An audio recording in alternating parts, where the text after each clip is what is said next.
ce nouvel épisode. Aujourd'hui, on va découvrir l'histoire de Félix, un jeune homme qui a seulement 27 ans, a décidé de quitter sa carrière d'avocat et Laval pour s'installer en pleine forêt boréale à la baie James. Ce qui m'a frappé chez Félix, c'est que c'est l'un des plus jeunes ermites que j'ai rencontrés. J'avais donc vraiment hâte de comprendre pourquoi et comment, à notre âge, on peut avoir cette idée de tout laisser derrière soi pour partir s'isoler dans le bois. Et je suis pas la seule à m'être intéressée à son parcours.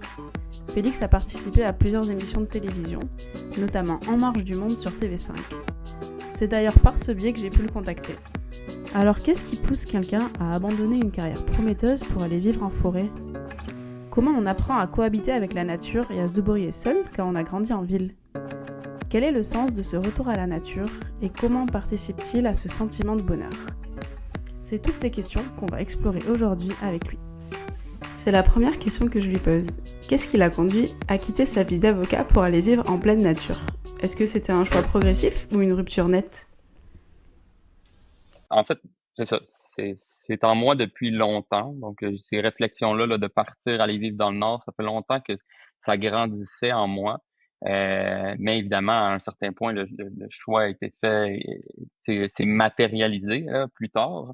Mais ça fait longtemps donc que je plaçais mes pions, comme on peut dire, pour éventuellement m'en aller vers ça. Puis ce qui m'a donné cette envie-là, entre autres, c'est beaucoup vers, je dirais, la période où j'étais au cégep. Là, j'ai eu commencé à avoir beaucoup de réflexions là, tu sais, en lien avec la société, la façon dont on vivait notre vie. Je pense que c'est à un âge où d'ailleurs, là, j'ai commencé là beaucoup à avoir des cours. En fait, j'étais en profil monde et société au cégep, donc avoir des cours de politique, de sociologie, de psychologie, etc. Et puis donc, j'ai commencé à lire beaucoup de livres, à écouter beaucoup de vidéos sur différents sujets, puis je me mettais à me poser beaucoup de questions. Puis, je suis quelqu'un de très curieux, donc je voulais aller très profond dans les sujets. Et puis, ça m'a emmené là, assez loin là-dedans, assez loin pour que je décide à un certain point que je voulais m'en aller vers le nord, là. Mais, il y a entre autres 2, je dirais 2 vidéos là, ou en tout cas 3 peut-être là, parce qu'il y a une vidéo qui s'appelle «Le travail pourquoi?». C'est en 2 parties, c'est disponible sur YouTube là, c'était fait par un monsieur Mondialisation, ça s'appelle la Ok. chaîne. Et puis ça avait eu un grand impact là, sur moi, sur ma vision de la vie puis de la société. C'était comme voir l'envers du décor pour moi. Et puis ça, puis Into the Wild aussi, qui est le film là, Vers l'inconnu. Donc un film là, qui m'a marqué grandement. Donc ça, c'était quelqu'un à qui il laissait tout. Il brûlait son argent et quittait la société là, pour aller vivre seul en Alaska, en pleine nature. Donc ça a été deux éléments là, qui m'ont grandement marqué. Ouais. Est-ce que tu te reconnaissais dans le personnage ? Ouais, Christopher McCandless. En fait, c'était comme une histoire vraie, là, en réalité, là, mais oui, vraiment. Parce que quand je regardais ça, je me voyais vraiment, je voyais des choses que je disais à mes parents, entre autres, etc., là, en lien avec la surconsommation, les besoins, tu sais, parce que c'était vraiment une phase où tu sais, je réalisais vraiment que on était beaucoup dans la surconsommation dans la société, puis que je réalisais que dans le fond, moi, j'avais pas tant besoin de toutes ces choses-là, tu sais, puis moi, c'est petit véhicule, ça me va bien, rendre au point A au point B, super. Tu sais, c'est de profiter de la vie, puis tu sais, plus qu'on prend de temps pour acheter des choses puis avoir des surplus que dans le fond on n'a pas besoin, tu sais, c'est du temps qu'on travaille puis tu sais, qu'on pourrait profiter à la place, entre autres. Fait que j'ai beaucoup de questionnements, puis ouais, fait que je me voyais beaucoup en Christopher McCandless. Mhm. Alors pour vivre cette vie plus simple, etc., t'aurais pu décider de rester, je sais pas, plus proche de Montréal par exemple, mais t'as décidé d'aller beaucoup plus au nord, à la baie James, hein, c'est ça ? Ouais, exactement. Dans le fond, le secteur, ouais, au début de la Jamésie, là, c'est ça, en Bay James. Alors pourquoi aussi loin ? Pourquoi aussi au nord ? Est-ce qu'il y a quelque chose de symbolique pour toi ?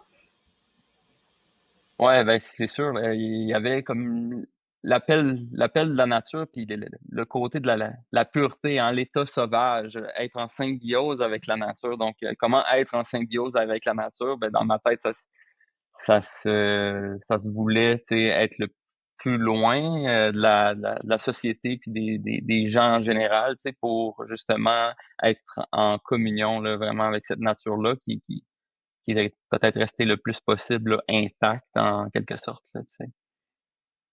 Donc c'était vraiment délibéré de d'avoir un camp isolé, etc. Parce que donc toi, tu avais un camp qui était accessible en hiver en skidoo et en été en bateau, c'est ça?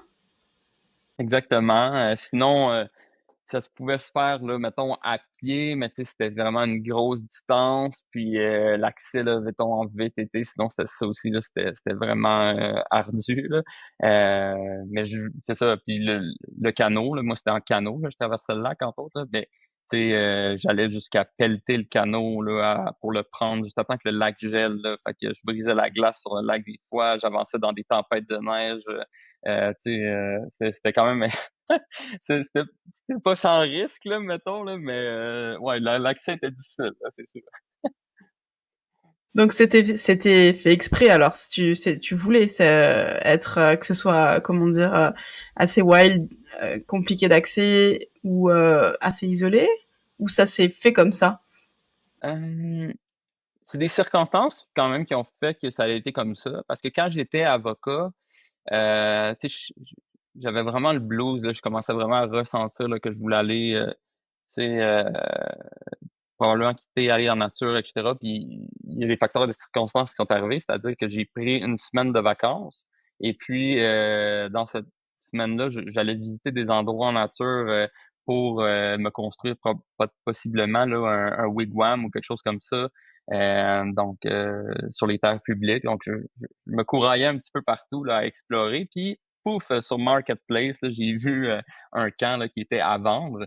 Puis j'ai décidé là, d'y aller, d'aller voir ça. Puis finalement, c'est ça, là, j'ai décidé de l'acheter, mais l'accès était comme un petit peu plus compliqué là, pour s'y rendre. Mais ça faisait en sorte que, dans le fond, j'étais comme plus isolé. Fait que j'avais aussi besoin d'être moins loin en termes de tu sais, mettons, de kilomètres d'une ville aussi, de par l'effet d'exclusion, là, tu sais, que c'était difficilement accessible. Donc, je pense que c'est pour ça, là, entre autres, j'ai fait ce choix-là. Puis, tu sais, au début, je me suis dit, ah, ben, peut-être je pourrais travailler et habiter du camp, tu sais. Mais là, évidemment, l'espèce d'embranchement est arrivé où que ça se mariait pas bien, là.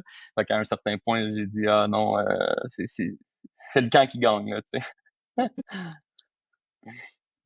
Parce que là tu me parles du moment où tu as mis un stop finalement à ta carrière d'avocat, c'est ça? Est-ce que ça a été difficile pour toi de renoncer à ce surtout que bon on est un peu dans l'ère du choix, enfin le début de carrière c'est quelque chose de comment dire c'est quand t'es jeune, t'as l'impression qu'il faut pas se rater, il faut tout donner au début, etc. Est-ce que ça a été difficile pour toi de dire non à ça? En fait, j'avais un grand désir que ma vie fasse du sens, tu sais. Et puis, le vivre un peu comme tout le monde, tu sais, dans tu sais, la job, et ci et ça, tu sais, ce qu'on connaît, hein, la maison, tu sais, les voitures, et ci et ça, ben, tu sais, euh, j'avais pas vraiment envie de vivre comme ça, tu sais, puis j'avais peur d'entrer là-dedans puis d'être pris dans ce cycle-là puis de pas pouvoir en quitter. Donc j'ai vraiment abordé la carrière avec un pas de recul, tu sais, puis je me gardais tout le temps hein, comme un peu un pied à l'extérieur, tu sais, je voulais pas vraiment être pris dans ce cycle-là. D'ailleurs, quand j'ai commencé, moi, comme avocat, tu sais, au début, c'était comme pour un contrat d'un an d'un remplacement. Puis après ça, bon, j'ai pu aller sur un autre poste à même là, euh, en fait, chez même mon employeur, là, dans le fond, j'avais accès à aller à un autre poste dans une autre ville. Puis ça me convenait mieux, hein, c'était encore plus au nord. Mais j'étais comme je savais pas après parce que c'était un poste qui était permanent. Puis à ce moment-là, j'ai eu peur, tu sais, d'y aller parce que ça me convenait d'avoir un poste d'un an, puis après ça, pouvoir justement quitter pour mes aspirations, tu sais. Mais bon, en tout cas, j'ai fini par faire ça et tout et tout. Mais tout ça pour dire que c'est pas vraiment le fait de quitter l'emploi, tu sais, qui m'a fait peur plus que d'annoncer ça et de dévoiler en fait que hey, ben salut tout le monde, moi je pars, je m'en vais dans le bois, cher employeur, tu sais, c'était comme un peu spécial, tu sais, parce que ben, j'avais la confiance de mon employeur, hein, le fait que j'étais là, puis tout. Puis c'était un peu briser cette confiance-là, puis de dire, ah, je m'en vais, tu sais, pour aller vivre ce que j'ai à vivre, là, tu sais. C'était ça qui était le plus tough pour moi, là. Mm. Oui, je comprends, t'as pas envie de décevoir et peut-être Mhm. que tu te demandais aussi si c'était un choix qui était légitime ou pas. J'imagine qu'il y a beaucoup de gens qui ont peut-être pas compris aussi ce que tu étais en train de faire. Je sais pas comment ça a été reçu cette décision. C'est bien, je pense. C'est drôle parce que tu sais, la perception de l'employeur au début, ça peut être, ah, ben, tu sais, il s'en va peut-être chez un autre employeur, tu sais, ou quelque chose. Mais c'était comme, ah non, non, c'est pas ça, là, tu sais. Je m'en vais pour vivre une vie qui, pour moi, fait plus de sens, tu sais, euh, en pleine nature, etc., tu sais. Mais ça a été comme quand même bien reçu, là. C'est sûr que il y a beaucoup de gens probablement qui comprenaient pas peut-être ce que je m'en allais faire, tu sais, puis pourquoi, tu sais, parce que quand tu as fait tu sais, passé au travers du baccalauréat, au travers tu sais, des études pop supérieures, tu sais, le barreau, tu sais, de quitter comme ça, tu sais, c'est sûr que c'est comme un peu étrange, peut-être pour certains, mais pour moi, là, tu sais, ça, là, c'était ça faisait vraiment du sens, puis c'était comme, j'étais tellement content de partir, puis d'aller faire ça, là, tu sais, parce que au fond, c'est comme, moi, c'était vraiment la quête de sens, hein, puis que quand on regarde, par exemple, tu sais, c'est comme, imagine pêcher dans un lac que tu sais pas avoir de poisson. Ben, tu sais, ce que tu cherches, c'est, tu sais, c'est de pêcher, c'est d'avoir du poisson, tu sais. Mais c'est pas l'acte de mettre la canne à l'eau souvent qui nous fait plaisir. Mais c'est comme un peu de vivre une vie ou d'aller puis de, de, de travailler pour ben, ou d'être dans une vie, en fait, tu sais, qui fait pas de sens pour nous. C'est comme, oui, matériellement, on vit de quoi, mais tu sais, est-ce que ça nous remplit? Est-ce que l'objectif qu'on veut est vraiment là, tu sais? Puis, ben, pour moi, c'était pas ça, tu sais. Fait que, j'avais pas le choix d'aller vers ça, tu sais. Ou j'avais le choix, mais si j'avais pas pris ce choix-là, c'était comme de mourir un petit peu intérieurement, là, tu sais. Oui, je comprends, ouais.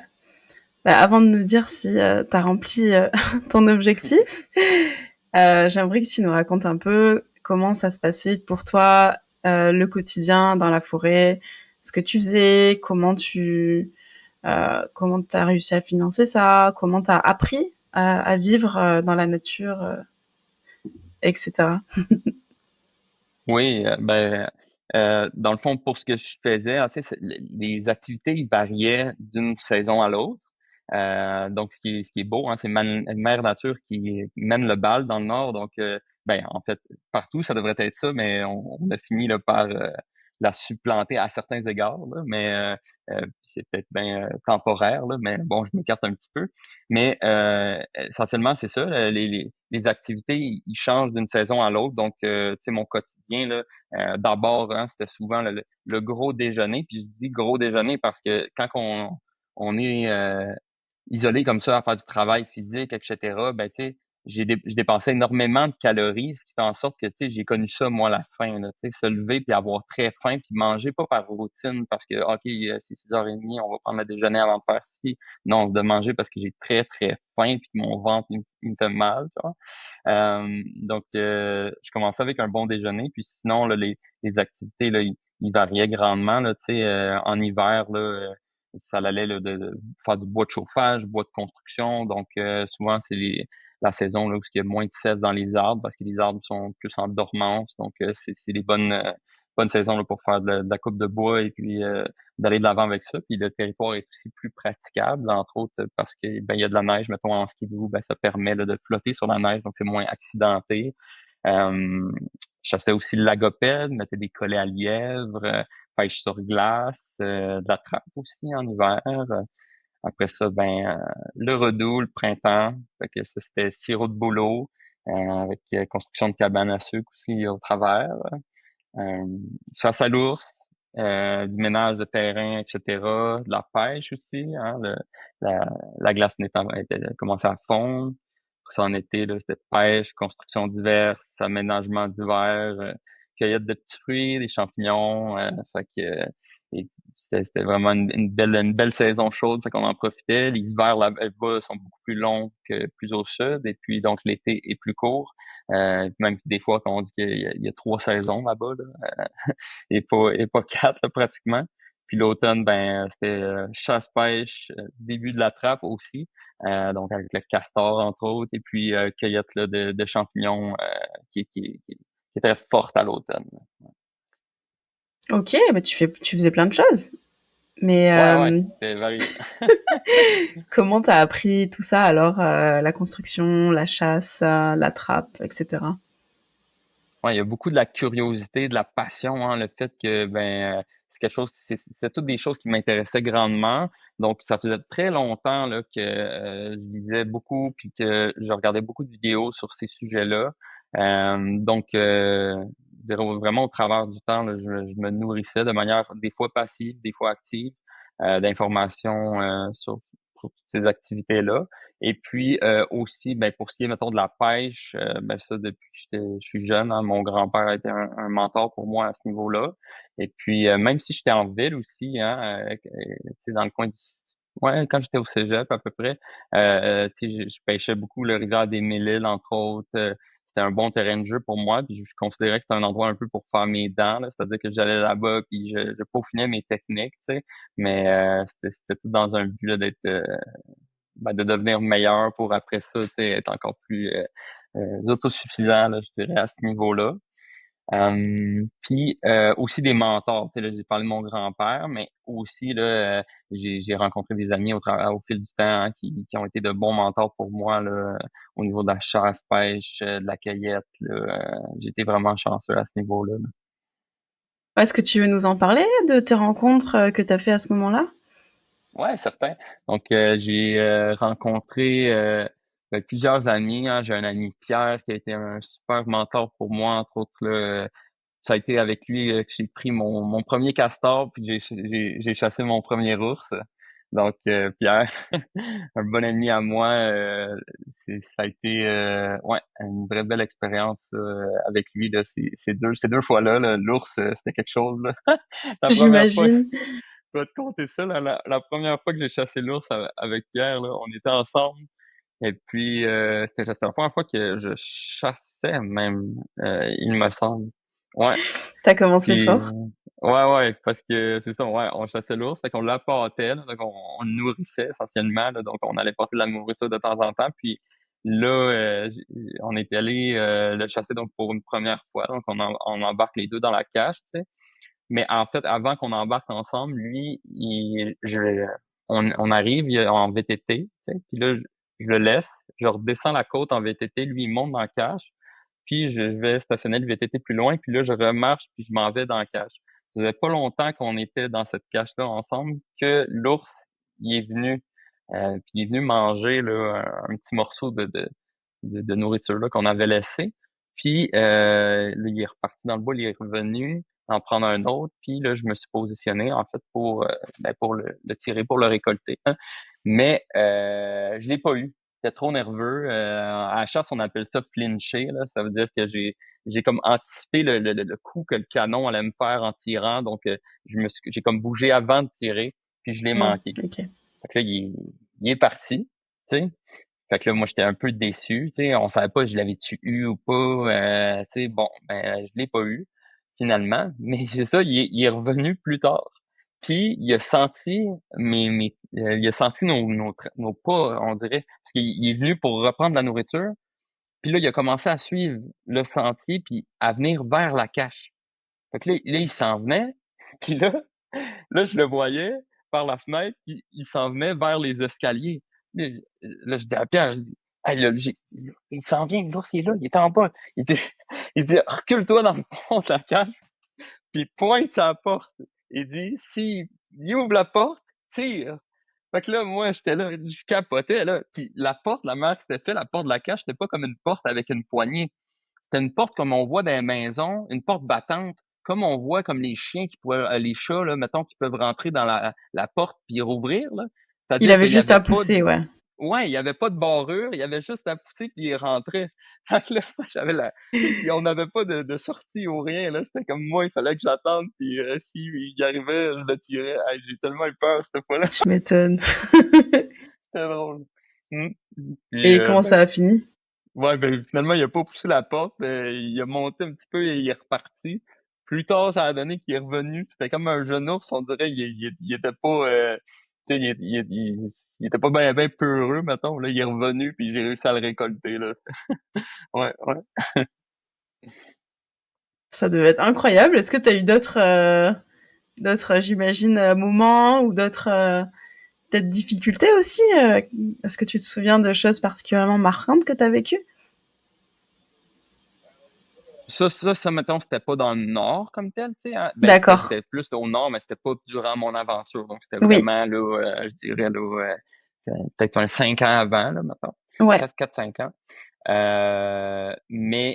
Donc là, tu me demandais, est-ce que c'était là-bas, mettons, d'autres aventures, d'autres difficultés? C'était plus durant le périple en nord? Ouais. Ouais, ouais, ouais. Ouais. Dans le nord, c'est sûr que j'ai eu quand même certaines aventures, mésaventures, là. Entre autres, là, il y en a une, c'est ça, à la chasse, là, où je m'étais mal épaulé, puis ça a fait en sorte que c'est ça. Ben, en fait, c'est que j'avais un gros parka Canada Goose, là, style, là, tu sais, ça fait en duvet, là, bien épais, puis je pense que j'étais épaulé comme dans le mou en réalité, tu sais, fait que je tenais pas mon arme assez serrée, là. Puis j'ai comme eu le recul de la crosse au niveau, je pense, de l'os de la joue, là. C'est beaucoup des scies, là, parce qu'en réalité, là, je sais pas tellement ce qui s'est passé, là. C'est que sur le coup, j'ai trouvé que ça a pété fort, puis après ça, j'ai comme eu mal là, à l'os de la joue. J'ai senti comme j'avais un bleu, là. Fait que, tu sais, je prends pour acquis que c'était probablement ça. Puis là, je me suis ressenti comme des symptômes commotionnels, là, par après, là. Ça n'a pas été clair, là, c'est une commotion, c'est un whiplash que j'ai fait ou quelque chose comme ça. Mais je me suis ressenti comme pas trop bien. Puis, tu sais, 10 jours après, j'ai recommencé à prendre du poids de la bête, puis là, j'ai comme déneigé le toit de ma shed, là, qui était pas trop une bonne idée, là, mais j'ai comme tombé sur moi-même parce que le toit était glissant, puis là, ça a reparti Hmm. comme les symptômes plus forts, là, cette fois-là. Fait que ça a été comme une difficulté, je dirais, que j'ai vécue, puis ça a fait en sorte que j'ai dû arrêter beaucoup des activités que je faisais. J'étais très proactif là-bas, hein. J'allais beaucoup, là, tu sais, faire toutes sortes d'activités qui étaient très physiques, donc des activités de cueillette, de chasse, tu sais, et cetera. Donc très, très, très actif. Puis là, ben, de se ramasser à ne plus bouger et de devoir attendre dans un camp où on est seul, le temps était très, très long, tu sais. Donc là, j'ai commencé à vivre de la solitude aussi. Donc c'était pas juste une barrière qui a été physique, ça a fait en sorte aussi que j'ai vécu de la solitude, donc on peut dire une barrière psychologique, à une limite, à atteindre une certaine limite. Donc à ce moment-là, il y a comme cette solitude-là qui a commencé à naître, puis qui a commencé à germer, qui était pas là avant ça vraiment, parce que j'étais en train de faire tout le temps plein d'activités qui m'intéressaient beaucoup, etc. Donc je ressentais pas de solitude. Puis Hmm. là, par contre, ça avait commencé à naître. Fait que ouais. Mm. C'est intéressant. Donc finalement, toi, la solitude, tu la ressens quand bah, t'as pas l'esprit occupé, etc. Ou quand tu te sens peut-être que là, t'étais un peu vulnérable. C'est ça, hein, aussi peut-être par rapport à avant. Ouais, ben c'est sûr que ben je la vivais pas avant, tu sais, même si j'étais seul, je la vivais pas. Tu sais, les gens, ils pensaient que, tu sais, comment tu vas faire, tu sais, tu vas être tout seul, mais tu sais, je suis là avec la quête de sens que j'ai, mes rêves, puis mes passions. Fait que, tu sais, pendant que je faisais ça, c'est ça, je ressentais pas la solitude, j'y pensais pas, je me sentais pas seul. Mais c'est sûr que la vulnérabilité, c'est un bon point, tu sais, ça t'amène plus fragile, hein. Je pense que l'être humain, on est bon pour communiquer des fois aussi quand ça va moins bien, on aime ça, s'épauler, tu sais, avoir des gens pour nous autour, et cetera. Là, j'avais personne, fait que c'est sûr que ça peut être un point, tu sais. L'aspect aussi de se sentir, fragile, hein. Quand on atteint une certaine limite physique, hein, tu sais, on se blesse, mettons, ben là, il y a tout l'aspect de coudonc, tu sais, on je dois être en forme pour être ici, tu sais, pour arriver à faire tout ça, je suis plus capable de les faire, je suis fragile, fait que là, ça remet des choses en question, ça peut-être encore plus, ça vient peut-être renforcer aussi le sentiment de vulnérabilité. Hem, Puis ben là, tu sais, d'être seul, de plus pouvoir rien faire, d'avoir rien qui meuble notre temps, ben là, clairement, je pense qu'il y a quelque chose qui vient avec l'ennui, la Hmm. solitude. Fait que ça, c'est peut-être un amalgame de tout ça, là. Mais une fois que c'est comme né, c'est jamais vraiment parti du temps que j'étais là-bas. Puis même encore aujourd'hui, je dois dire en vérité, là, tu sais, quand je suis revenu du Nord, je suis revenu en pleine pandémie. Donc, il y avait encore le confinement, etc. Tu sais, on était dans tout ça. Donc, la solitude était encore bien présente dans ces moments-là. Puis, tu sais, depuis aussi, là, tu sais, je suis rendu, je vais plus loin, mais je suis rendu comme travailleur autonome maintenant. Et puis, encore là, tu sais, c'est quand même challengeant dans le sens où que ça crée un peu de la solitude, hein. J'en ai beaucoup sur mes épaules et puis je viens à comme me priver de certaines interactions sociales moi-même, là, tu sais, j'empiète sur ma vie personnelle, autrement dit, ce qui fait en sorte que ben, je garde une certaine sentiment de solitude qui perdure depuis mon retour, là, tu sais. Ah, ok, ouais. Ouais, ok, c'est Ouais. intéressant. Après, c'est peut-être pas la même chose, parce que là, on parle de deux types un peu de solitude différentes. L'une peut-être liée à la fragilité, puis la deuxième, aujourd'hui, liée au fait que tu dois euh, renoncer à une partie de ta vie sociale pour te concentrer sur ton travail, si j'ai bien compris. Ouais, ouais, c'est en bonne partie ça. Aussi, je pense parce que je suis plus au nord un peu aussi, tu sais. Fait que j'ai beaucoup là, d'amis de longue date, là, disons, là, que je me suis fait quand j'étais plus jeune, qu'on est resté de très, très, très bons amis. Ben, tu sais, je suis quand même un petit peu plus loin d'eux, là, tu sais. C'est pas comme si j'ai 10 minutes à faire, puis je me vois, et vice-versa, là, ce qui fait en sorte que, ben, tu sais, on se voit moins qu'on pourrait peut-être, ou tu sais, avec le travail, on a tous nos projets. Tu sais, je suis à un âge où ben il y en a qui ont commencé à avoir des enfants, donc ça fait en sorte là, que on a moins la chance de se voir aussi. Là. Ça fait que ça aussi, ça contribue, je pense. Ouais, je comprends. Il me semble que quand t'étais là-bas, tu m'avais dit tester la maxime Happiness is real only when shared. Désolée pour mon accent. Et ben, quelle conclusion t'en tires aujourd'hui? Euh, c'est c'est intéressant. Tu sais, je pense que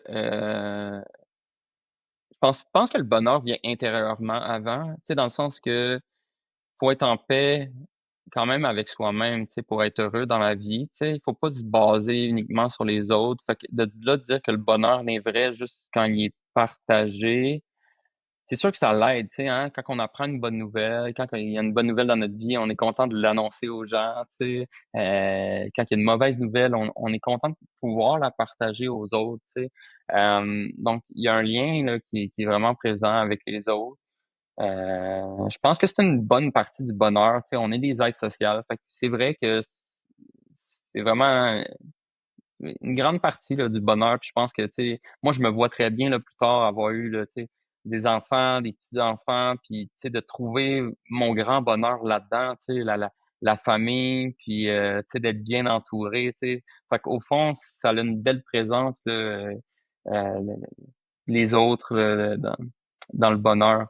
Mais de là de dire que c'est juste vrai quand c'est partagé, euh, mais peut-être, tu sais, moi avant c'était que j'étais quand même puriste sur cette idée-là où que je disais que ben tu sais, il faut vraiment le bonheur c'est vrai en étant heureux avec soi-même, tu sais comme je viens de le dire, mais comme donc tu sais de là de dire que c'est juste vrai quand c'est partagé. Fait que je suis pas tout à fait d'accord. Tu sais, je pense que le bonheur partagé, est augmenté. Je pense que c'est sain d'être en communication avec des gens, c'est sain de s'entourer, puis on est tellement bien quand on est bien entouré. Mais de là à dire que c'est juste vrai quand c'est partagé, je pense pas. Puis, tu sais, mon idée, moi, avec tout ça, initialement aussi, c'était de m'affranchir de certains liens, certaines influences sociales, tu sais, pour avoir accès à mon libre arbitre davantage, d'être capable de prendre mes décisions pour moi-même, de savoir c'est qui Félix, c'est quoi qu'il veut. Mais au-delà de ça, non, peut-être plus de pouvoir avoir accès à être l'artisan de ma propre vie, tu sais, de pouvoir mettre en action mes rêves puis mes aspirations, tu sais, comme je veux les avoir, tu sais, puis le projet de vie que j'entendais, tu sais, puis de pas tout le temps être influencé à prendre d'autres voies parce que, bon, la société nous emmène vers ça, là, tu sais. Euh, ouais, c'était pas mal ça. Et est-ce que t'as trouvé les réponses par rapport à ça? Est-ce que t'as trouvé ta propre voie en vivant seul? Je pense que, tu sais, je me voyais plus longtemps, moi, dans le Nord. Tu sais, comme je me voyais vivre ma vie comme ça, tu sais. Je me voyais même en l'air encore même plus profond, possiblement, tu sais, où il y a même pas de notion de motoneige, etc., là, tu sais, d'être à pied, puis de, de, de, de faire, tu sais, de faire tout sans moteur, en réalité, tu sais. Puis d'ailleurs, ça, ce rêve-là a été aussi, tu sais, a beaucoup été amplifié là, par le passé par quelqu'un qui s'appelait Dick Pronicki, là, qui est comme un monsieur là, qui a vécu en Alaska, là, au Twin Lakes, que ça s'appelait, là, qui avait construit un camp en bois rond de ses propres mains, puis qui a habité là pendant, si je me trompe pas, là, environ ou 30 ans, dans le fond. Donc seul. Euh, donc, ça a été fueled un petit peu par ça, là, mon désir là, d'être encore plus loin, puis cette vision-là là, que j'avais. Euh, mais c'est ça. Fait que fait que mon rêve était même d'aller encore plus loin là-dedans. J'ai frappé des limites, j'ai atteint certaines limites qui m'ont ramené vers le sud. Fait que, tu sais, je peux pas dire que j'ai été que cette solitude-là, tu sais, mettons, que j'ai vécu me permis tu sais, d'atteindre ce que je voulais atteindre, tu sais, mettons, ou réaliser là-bas. Puis là, maintenant, tu sais, avec les nouvelles orientations que j'ai pris, tu sais, je peux pas dire que j'ai un objectif qui est autant clair, autant défini qu'avant, tu sais. Puis là, j'ai comme été déçu d'atteindre, en fait, ces limites-là. Puis en revenant dans le sud du Québec, c'est certain que j'avais grandement le désir, là, d'avoir le plus possible un mode de vie qui s'apparentait à ce que je vivais dans le Nord, mais ici, tu sais. Donc, avoir accès à ma famille, à mes amis aussi de longue date, tu sais, d'être plus près, puis plus près des gens aussi en général, tu sais. Mais, mais d'avoir encore le mode de vie auquel j'aspirais, tu sais, de communion avec la nature, d'empreinte sur l'environnement qui était moindre, parce que c'était ça, hein, tu sais, mon désir de partir dans le Nord initialement, ça a été ça l'a mûri de longues réflexions de vouloir, tu sais, je disais quête de sens, mais c'est ça, c'était quête de sens de vivre une vie plus verte, vivre une vie qui était, tu sais, en communion avec la nature ou que mon empreinte écologique, dans le fond, serait quoi, neutre ou, tu sais, comme une vie qui aurait pu être vécue, peu importe l'époque dans l'histoire de l'homme, tu sais, ou qui se rapprochait le plus possible de ça, qui aurait pu avoir un impact, tu sais, similaire à ces moments-là. Donc, avec le, le moins d'impact possible, tu sais, parce qu'au final, quand mettons, on décède, qu'est-ce qui reste de nous sur la planète, tu sais, on a une histoire à l'échelle très locale des interactions qu'on a eues avec les gens, puis il y a des mémoires qui sont conservées, mais si on regarde d'un plan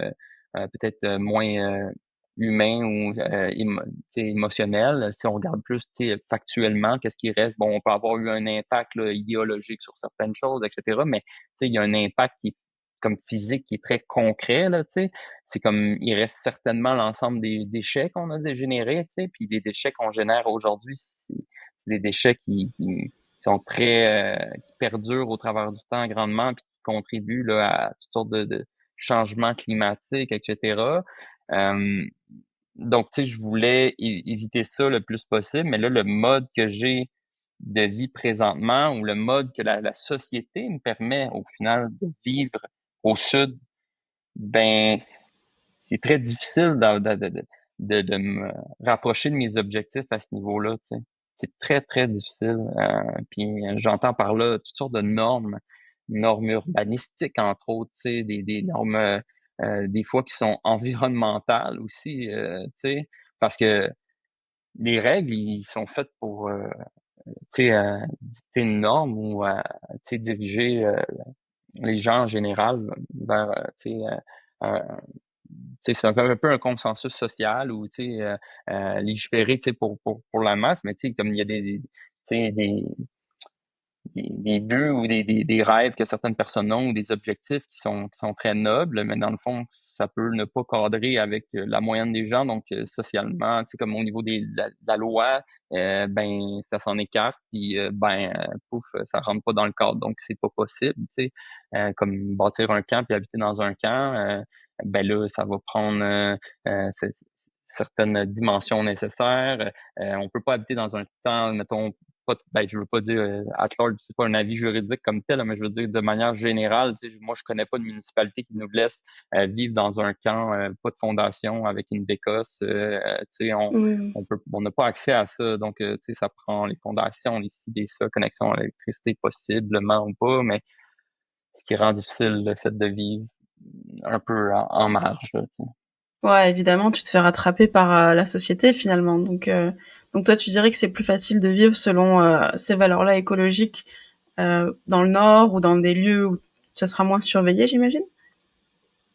Ouais, ouais, certainement. Mais tu sais, il y a des gens qui sont comme moins à cheval, je dirais, que moi sur certaines affaires. Tu sais, peut-être que ça vient frapper une autre limite que j'ai, qui est pas nécessairement une limite, là, qui est une belle force, je trouve, là, mais l'honnêteté, là, tu sais. Fait que là, c'est comme mon désir de d'écologie, de vivre en symbiose avec la nature qui vient s'entrechoquer avec tu sais, mes valeurs d'honnêteté que j'ai, et puis donc de faire les choses comme bien, tu sais. Fait que, donc selon la loi, tu sais. Fait que j'aimerais ça être capable, tu sais, dans le fond, ce qui me fâche le plus, ce qui m'attriste, c'est de pas être capable d'arriver puis de bâtir un petit camp puis habiter dedans, puis tu sais, ça aurait été ça que j'aurais fait dès le début, mais après ça, si c'est pas ça, tu sais, tu sais, des fois, une municipalité, ça va prendre, tu sais, mettons un plan d'implantation d'une maison avec des tests de sol pour fosse septique, etc., juste avant de pouvoir ouvrir une entrée pour pouvoir accéder à ton terrain réellement, là, à ta terre ou peu importe.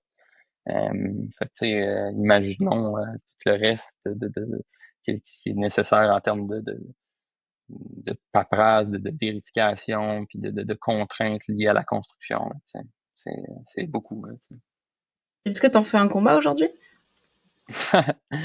Ben, je sais pas si j'en à un certain point, je voulais en faire un combat, tu sais, parce que si on regarde juste, mettons, même si c'est pas d'une résidence principale, là, le camp comme tel, si c'est juste un abri, un petit camp pour aller, tu sais, profiter de la nature, de la vie, tu sais. Euh, je voulais à un certain point commencer à livrer un petit combat là-dessus, tu sais. Peut-être que ça va arriver, là, parce que je trouve qu'il y a, tu sais, on est dans un pays assez nouveau, hein, tu sais, une province, un pays tout qui est relativement nouveau là, dans l'ère des pays, tu sais, le nouveau monde, dans l'Amérique. Puis tu sais, on descend de colons qui ont été, par exemple, tu sais, en Gaspésie, en Abitibi, hein, qui ont été colonisés, puis qui étaient dans des camps. Puis je trouve que les camps comme tels, ça fait partie de notre folklore puis de notre identité. Fait que ça d'une chose. Puis, fait que, ben, je dis d'une chose parce que je pense que ça devrait être pris en considération dans le fait que on devrait, tu sais, mettons, les gens, quand ils ont une terre à bois, tu sais, mettons, un terrain de grande superficie, à partir d'une certaine superficie, devraient tout le temps, je pense, avoir le droit d'avoir un abri comme ça, tu sais, parce que ça fait partie de notre folklore, parce que c'est en communion avec la nature. Puis là, en deuxième part, ben, parce que, tu sais, si l'objectif du gouvernement, présentement, l'objectif du gouvernement, hein, un des objectifs, c'était de protéger 30 ou aux alentours de 30 du territoire d'ici 2030.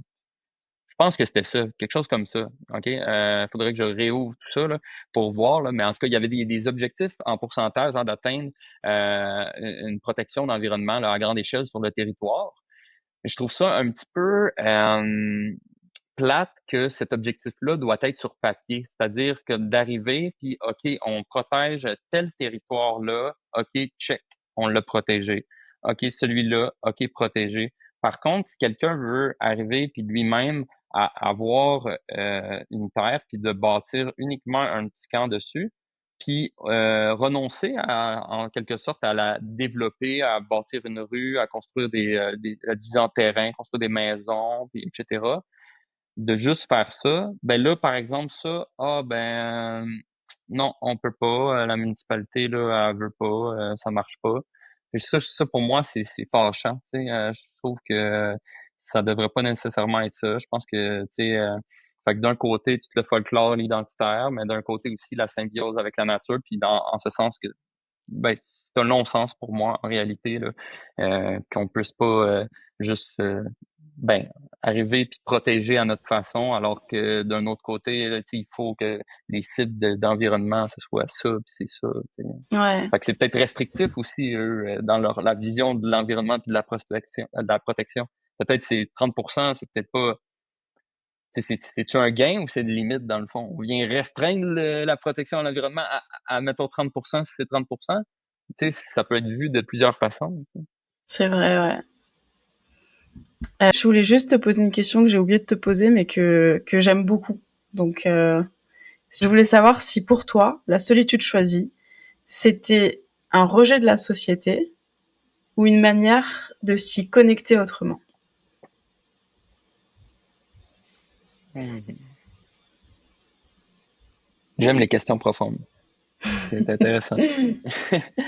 Euh, L'idée de me séparer de la nature, ben, pas de la nature, en fait, de la société pour me rapprocher. Fait que l'idée de me séparer de la société pour me rapprocher de la nature, c'était beaucoup pour m'éloigner de la société pour justement savoir, tu sais, de pouvoir mettre en place ce que moi je voulais mettre en place et être libre des influences, donc la société pour voir comment moi je pense ou être capable de l'appliquer davantage et moins être influencé donc par l'extérieur, tu sais, parce que veut pas, on est influencé par nos cercles sociaux. Tu sais, moi, si je serais né, je sais pas, moi, en Tanzanie, je penserais probablement différent sur bien des choses. Hein, tu sais, on tire, comment, on prend nos pensées, oui, il y en a qui viennent de nous-mêmes, là, mais il y en a beaucoup qui viennent de notre évolution, hein,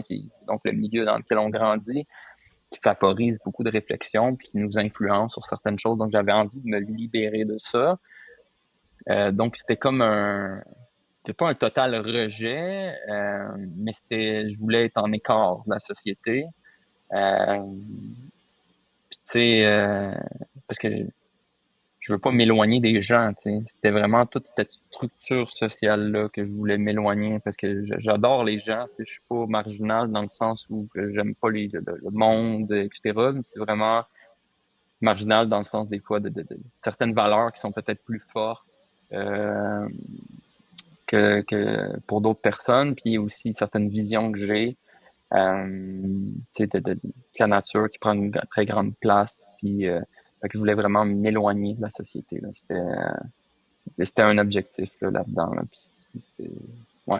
Parce que j'avais des idées qui germaient en moi, tu sais, depuis longtemps, puis que euh, je voulais mettre en place, puis m'assurer aussi que, tu sais, dans le fond, j'avais la place pour les faire évoluer, puis m'assurer que c'était bien de Mm. moi, puis etc. Là, donc, oui, non, ça, c'était pas mal pour ça, tu sais, que je voulais le vivre seul aussi, tu sais, puis de le vivre avec d'autres personnes, même si c'était un petit groupe.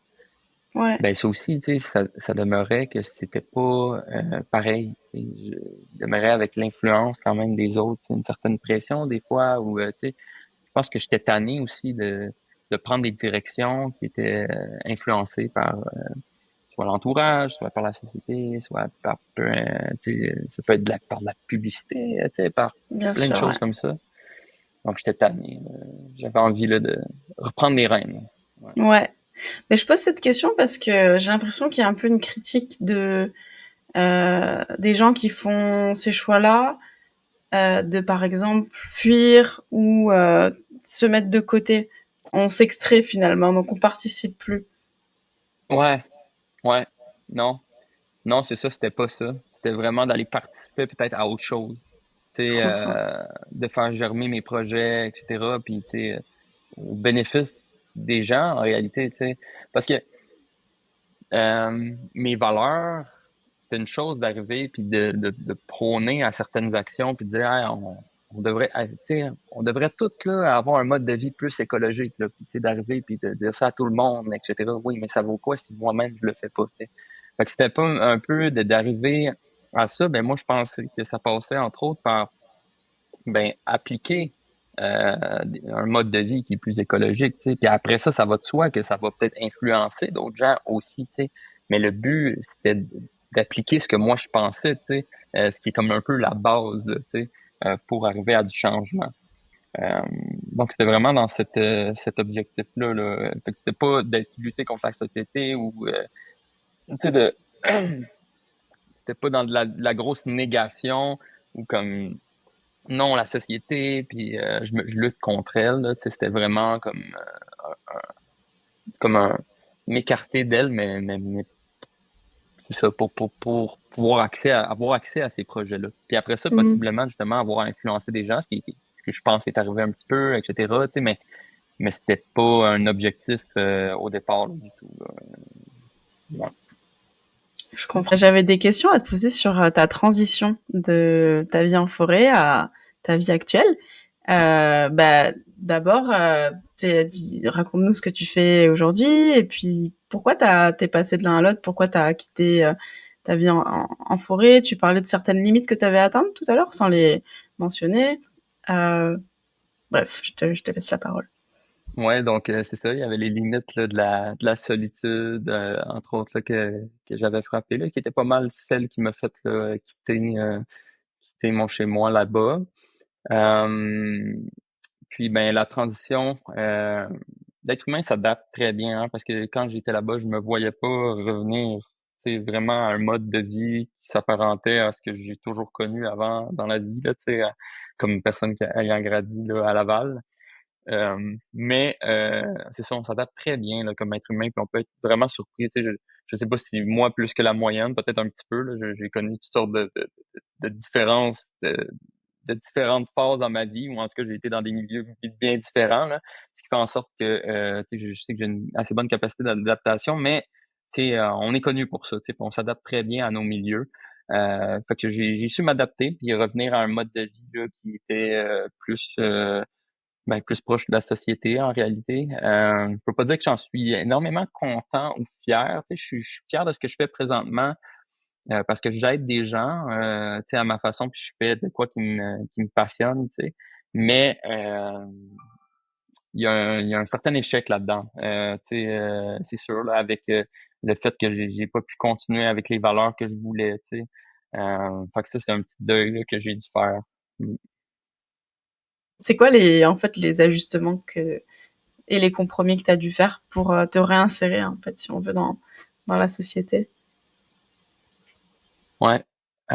C'était plus facile pour moi, tu sais, dans le Nord. Je pense que ben, dans le Grand Nord, comme j'étais, tu sais, le fait d'être éloigné de la société, puis d'être plus visé vers un mode de vie là, autosuffisant, ben, ça faisait en sorte que j'avais moins accès, ou j'étais moins tenté, ou j'étais moins obligé de passer par des moyens de la société, mettons, pour arriver à mes fins.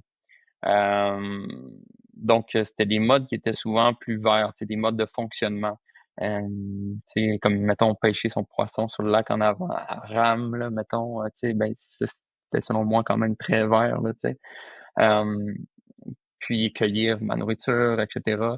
Mais là, dans un mode de vie où on est revenu ici, où je suis revenu ici, là, tu sais, puis qu'on est dans le sud, ben là, à ce moment-là, ça devient plus difficile de pas utiliser la voiture, de pas, tu sais, utiliser tous les moyens technologiques, tu sais, l'épicerie, que ce soit encore plus présent.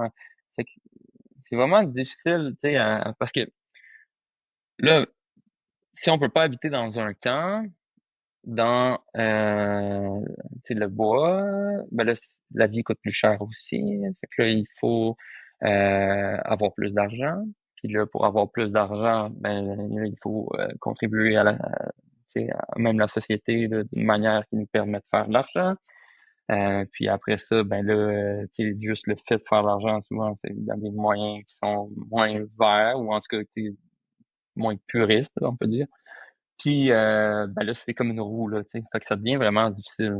Fait que c'est comme ça que ça a été comme plus difficile. Fait que mes moyens présentement, je pense que c'est plus que j'aspire à une vie est comme plus dans la cueillette, la chasse, la pêche, mais je peux même pas dire que présentement, j'ai le temps d'aller autant que je voudrais vers ces activités de subsistance-là, tu sais. Fait que je suis encore dans une genre de période de transition où j'essaie d'arriver puis de revenir parce que je veux me construire sur ma terre aussi, tu sais, je veux habiter là, parce que là j'ai une terre présentement maintenant, puis j'ai envie d'y habiter pour justement être là tout le temps. Mais là encore, il y a des contraintes urbanistiques, puis des défis, puis plus ça va, plus tout est réglementé, ça devient très difficile de naviguer au travers de tout ça, puis d'arriver là à, à mettre en place des projets là. Ouais. Ouais. Je voulais savoir aussi à quel point ta vie d'avant, la forêt, est différente de ta vie aujourd'hui. En fait, qu'est-ce que ton expérience en autonomie a changé dans ton mode de vie actuel? C'est beaucoup au niveau du désir. Euh, ben, d'une vie en communion avec la nature, tu sais, une fois que quand t'es passionné comme moi de ça, puis tu l'as vécu, tu veux pas t'en départir, tu sais. Fait que c'est pour ça que aussi je mentionnais que en ce moment, je considère ça comme une période qui est transitoire parce que je peux pas me voir être éloigné de ça. Tu sais, je peux pas, tu sais, pour moi, le compromis actuel, c'est comme d'habiter sur ma terre. Mais je me verrais pas là, habiter sur un terrain de 50 000 pieds carrés, puis d'avoir un beau jardin, puis des poules, etc., puis de pas voir les voisins, puis d'être en forêt. Ça, pour moi, c'est un sentiment d'être en forêt, en nature, mais c'est pas être en nature, tu sais, tant que ça. Ça me permet pas de faire des activités de subsistance, puis fait que moi, c'est vraiment le mode de vie qui va avec la terre, puis l'accès à la terre. Donc, certainement, après avoir vécu ça, c'est au minimum d'habiter sur ma terre. Euh, Fait que c'est d'avoir connu ce style de vie-là, puis de devoir l'appliquer. Je pense que c'est ça qui guide ma vie, mais là, présentement, dans le concret, je pense que c'est plus dans les activités c'est ça que j'ai connu que je veux faire, mais je peux pas dire que mon quotidien, présentement, là, vraiment, là, avec le fait que j'ai rentré, c'est ça que j'ai commencé comme justement un travail autonome et tout, puis que je viens que ça prend beaucoup de temps dans ma vie. Tu sais, je peux pas dire que ça s'éloigne autant. Tu sais, je suis beaucoup plus près de du mode de vie que tout le monde connaît en société que du mode de vie que j'étais dans le Nord. Ouais. Et aussi, j'imagine, c'est de passer d'un extrême quand même à l'autre. Enfin, j'imagine que la transition a été, je sais pas comment tu l'as vécu. Pour moi, enfin, je le vois un peu comme un choc quand même. Je sais pas ce que tu pourrais me dire justement sur le regard que tu as eu et justement ce qui te frappait beaucoup en fait quand t'es rentré. Ben, quand je suis revenu, tu sais, la douche, moi, j'avais pas de douche là-bas, hein. Je me lavais dans le lac ou je me lavais à mitaine, comme on dit, tu sais, avec de l'eau chaude chauffée sur le poêle à bois, hein. Fait que ça, tu sais, une douche, là, la valeur que ça a, là, ça prend toute autre valeur, là, quand on a vécu ce que j'ai vécu. Puis, encore une fois, par contre, tu sais, l'être humain s'adapte, puis je pense que c'est bon de se rappeler ces souvenirs-là, hein. Parce qu'on a tendance à prendre les choses pour acquis, puis quand on voit moins toute la richesse qui nous entoure quand elle nous entoure au quotidien, tu sais. Fait que c'est bon de se rappeler de ça parce que quand je suis revenu, tu sais, la douche, c'est comme wow, tu sais, imaginez-vous, là, vraiment, là, d'arriver, là, puis tu sais, d'aller en ski, tu sais, mettons en ski, puis suer, tu sais, une grosse journée d'effort physique, tu sais, dans des sous de skidoo, puis tu sais, de ski, puis tout. Puis de revenir, puis tu sais, pas prendre de douche. C'est quelque chose, là, tu sais, c'est la douche chaude, on dirait, c'est l'élément, là, comme wow, là, ça nous fait tellement du bien, ou le bain, là, tu sais. Mais moi, j'allais me bûcher du bois à -30 degrés, puis je suais dans mon linge, puis je revenais, puis il y en avait pas de douche, là, tu sais. Fait que fait que ça a une très grande valeur. Mais sinon, pour ce qui est d'autres adaptations, tu sais, euh, quand j'étais dans le Nord, j'étais vraiment marqué par le fait que les gens, tu sais, ils prenaient pas le temps. Tu sais, il y avait jamais le temps. On n'a jamais le temps. Puis là, je le remarque, moi, là, tu sais, que je manque beaucoup de temps dans la vie, tu sais. Mais, mais ce qui est bon, c'est que je le sais que c'est pas ça que je veux, tu sais, manquer de temps. Puis je le sais c'est quoi avoir du temps. Puis je le sais c'est quoi vivre, moi. Et je suis pas prête de l'oublier, tu sais. C'est pour ça que présentement, tu sais, il y a une phase de transition parce que je peux pas m'écarter de la vie, tu sais, d'être dans du being, hein, d'être là, présent, de profiter, de contempler, de pouvoir, de sentir que Colin, je suis donc bien, tu sais, puis tout ce qui est là autour de moi, c'est beau, tu sais. Parce que quand on commence puis qu'on avance dans la vie qui va trop vite puis qu'on manque de temps, on les voit pas les arbres, tu sais. On se promène comme on sait qu'ils sont là, mais on les voit pas, on les regarde pas, on regarde pas l'écorce, on la sent pas, on est juste là puis on est pris dans le cycle puis tout avance tellement vite, hein. C'est vrai, ouais. Ça, tu l'as appris quand t'étais là-bas? Je l'ai appris avant quand même, mais là-bas, je l'ai vécu aussi, tu sais. C'est sûr, hein, je l'ai vécu. Mais c'est drôle parce que là-bas, il y a eu des deux aussi. Il y a eu que je l'ai vécu, mais il y a aussi que le fait que, à un certain point aussi, je suis tombé beaucoup plus occupé là-bas que je pensais, tu sais. En faisant beaucoup de tâches diverses, on vient aussi que, ben, on vient dans du doing, hein, tu sais, quand tu dois aller couper du bois, il y a un très beau sentiment de faire les choses parce qu'on a le devoir de les faire. Tu sais, puis pas parce qu'on a le choix nécessairement. Tu sais, je me suis mis dans une situation où je trouvais ça le fun parce que des choses, je venais les faire parce que justement, je devais les faire, je devais me chauffer, de faire ça. Au lieu de me lever le matin et dire, tu sais, je m'en vais travailler pour de l'argent que j'ai peut-être pas besoin, pour des choses que j'ai peut-être pas besoin, etc. Fait que ça, c'était vraiment le fun, mais quand même, à un moment donné, ça devient que c'est très prenant comme mode de vie, puis en étant tout seul en plus, ben là, je dois faire beaucoup, puis tu sais, on se divise pas les tâches, donc ça fait en sorte que c'est ça. Je faisais, fait que j'avais moins de temps aussi pour philosopher, plus que j'aurais pensé, tu sais. Fait qu'il y a eu les deux là-bas, ouais, il y a eu les deux côtés, ouais. Mais en revenant, il y a eu plus du deuxième, tu sais, que ça continuait, tu sais, parce que Ouais. j'ai continué à aller plus vers un mode de vie de société, donc ça continue dans du doing, là. Puis j'ai hâte d'être revenu pleinement dans le being. Mais c'est intéressant ce que tu dis, cette distinction entre les choses qu'on doit faire et versus les choses qu'on fait mais qu'on serait pas obligé de faire. Comme si les choses qu'on devait faire parce que nos ancêtres les faisaient, par exemple, ça avait plus de sens que ces choses inutiles qu'on fait aujourd'hui, mettons. Je sais pas si tu me suis.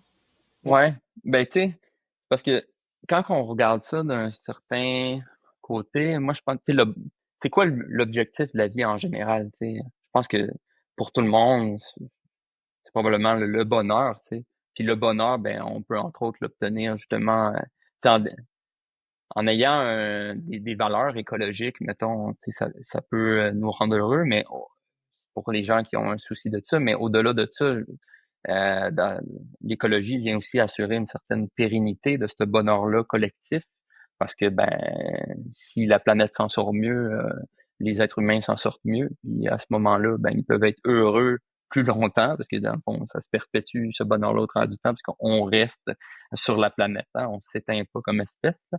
Fait que il y a cette idée-là là, du bonheur qui, selon moi, ben, on n'a pas besoin de grand-chose pour l'obtenir, tu sais. On n'a pas inventé le bonheur à notre ère, tu sais, à notre époque, là, tu sais. Ça vient de longtemps, puis peu importe on est où sur la planète, puis les êtres humains sont capables d'être heureux, tu sais.